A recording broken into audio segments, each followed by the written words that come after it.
Hey, so I'm doing the second one today. Apparently, when I miss one, I can't stop, and I'm gonna do two instead in one day.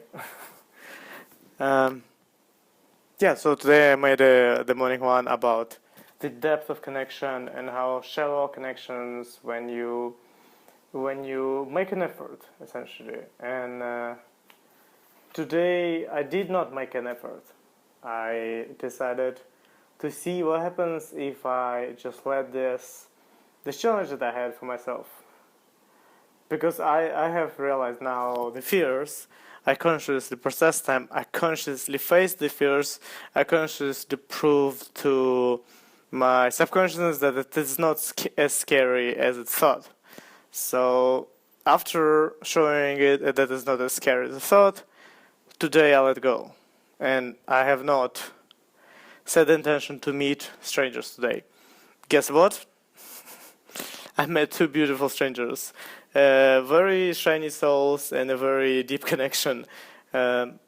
Surprisingly, because compared to the previous day, where it's like, hey, I made a lot of effort, I also get very shallow connections at the same time with no effort. You get a way deeper one. So I talked with the person today in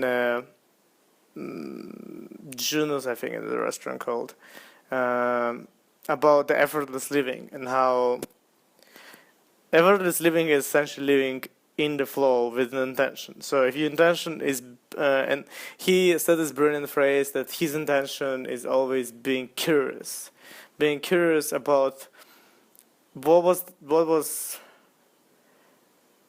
the thing. Like, when you walk in a restaurant and you look around and you see someone and your eyes meet theirs and you feel something there.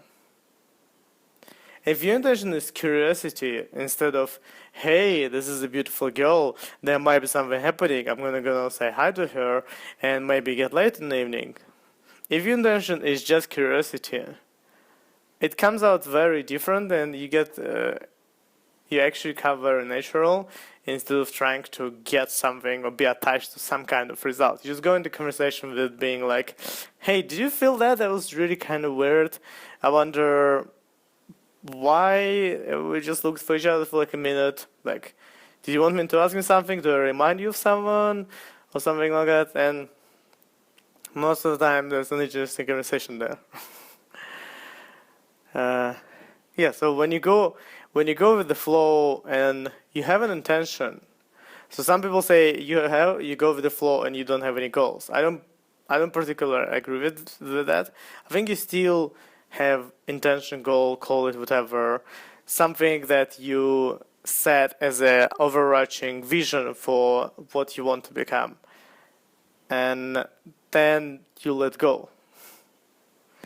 But there is one scenario where you need to make an effort, and that was the scenario which I get to face, is when you let go and you're paralyzed by fear. So that is the scenario where I think the effort is required to actually go through the fear, to face the fear and see that, okay, so it's not that scary, it's not as painful as you think, and when you show this to yourself, when you go through a couple of rejections, you go to people and say, hey, do you want to talk with me? And they'll be like, no, you weird person, why are you telling me about you running an experiment on yourself? Get off. Like, okay, so a mistake. Learn how to introduce yourself properly, not being an idiot. And yeah, learn from these mistakes. Then you go and you have one conversation, they have another conversation, and it changes, and then you let go because the intention is still there. The intention is to be curious about people around you.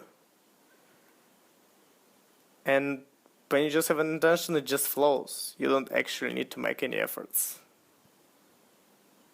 That's what the flow state feels like. It feels amazing.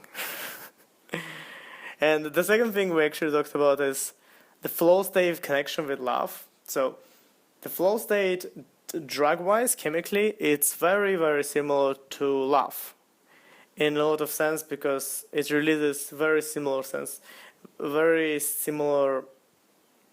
drugs. So, because our society prohibits us from using certain drugs like psychedelics, which is shamanism essentially, like all shamans, let's not pretend here, they have used mushrooms and other psychedelics to go into the flow state. Our society currently is like, no, it's illegal, don't do this, this is shit.